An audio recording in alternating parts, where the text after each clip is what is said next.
एक बार महात्मा बुद्ध को एक शिष्य ने कहा, बुद्ध मैं आपसे एक प्रश्न पूछना चाहता हूँ। बुद्ध कहते हैं, पूछो क्या प्रश्न है तुम्हारा। शिष्य बुद्ध से पूछता है, मैंने कभी भी आपको दुखी नहीं देखा। आपके चेहरे पर हर समय अलग ही मुस्कुराहट रहती है और चेहरे पर अलग सी चमक रहती है। पर मैं ये जानना चाहता हूँ कि मेरे भिक्षु बनने से पहले मेरे जीवन में बहुत दुख था, जिसके कारण मैं भिक्षु बन गया।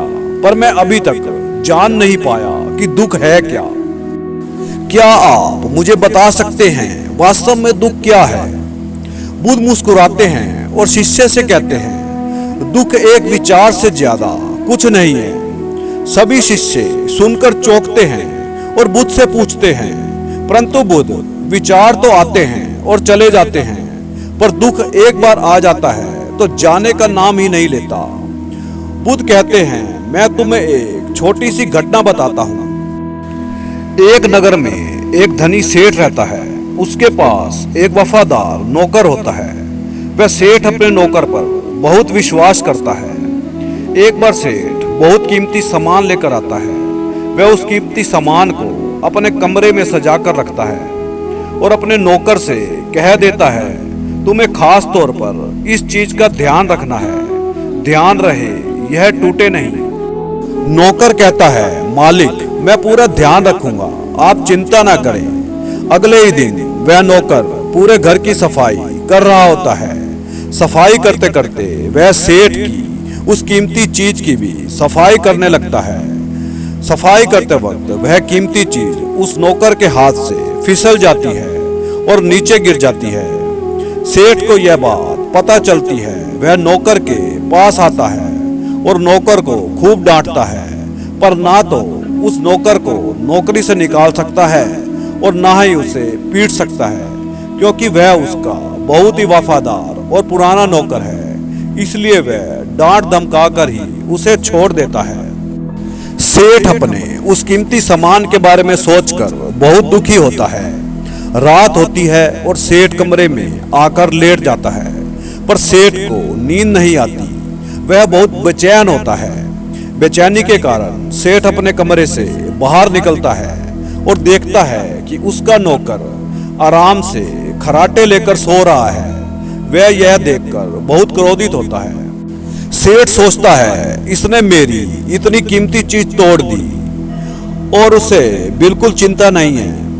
मुझे यहाँ नींद नहीं आ रही है और यह आराम से सो रहा है, पर सेठ कुछ कर नहीं पाता, क्योंकि वह उसका बहुत पुराना और वफादार नौकर है। सेठ अपने कमरे में वापस चला जाता है।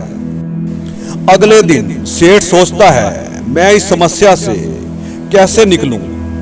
फिर सेठ को एक तरकीब समझ में आती है। वह अपने नौकर के पास जाता है और अपने नौकर से कहता है, मुझे बहुत दुख हो रहा है। वह जो कीमती चीज कल तुमने तोड़ी थी, वह मैं तुम्हारे लिए लाया था। मैं चाहता था कि मैं उसे तुम्हें उपहार में दूं, परंतु अब क्या कर सकते हैं, अब तो वह टूट गई। सेठ की बात सुन नौकर को धक्का लगा। नौकर सोचता है, अरे यह तो बहुत बड़ी गलती हो गई। वह इतनी कीमती और महंगी चीज मेरे लिए थी। और नौकर के मन में बेचैनी पैदा हो जाती है, दुख पैदा हो जाता है।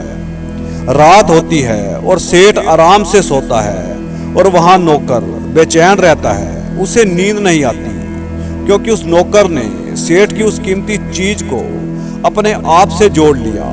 इसलिए वह दुखी हो रहा है। पहले उस नौकर के मन में यह विचार नहीं था कि वह कीमती चीज मेरी है, पर अब उसके मन में यह विचार है कि अगर वह कीमती चीज ना टूटती तो मेरी होती। बुद्ध कहते हैं, दुख केवल एक विचार है। और यह विचार कैसे उत्पन्न हुआ? अपने आप को किसी चीज से जोड़ने से। हम जिस भी चीज को अपने आप से जोड़ लेते हैं, उसे पकड़ने की कोशिश करते हैं, वह चीज हमें दुख देती है, क्योंकि वास्तविकता तो यही है कि कोई भी चीज हमसे जुड़ नहीं सकती। हर चीज आपके पास है, आपकी है, पर कुछ समय के लिए। कुछ समय के बाद वह आपसे दूर हो जाएगी। उस दूर होने की घटना को स्वीकार करें और आगे बढ़ें। कहानी अच्छी लगी हो तो वीडियो को लाइक कर देना और चैनल को सब्सक्राइब कर देना। धन्यवाद।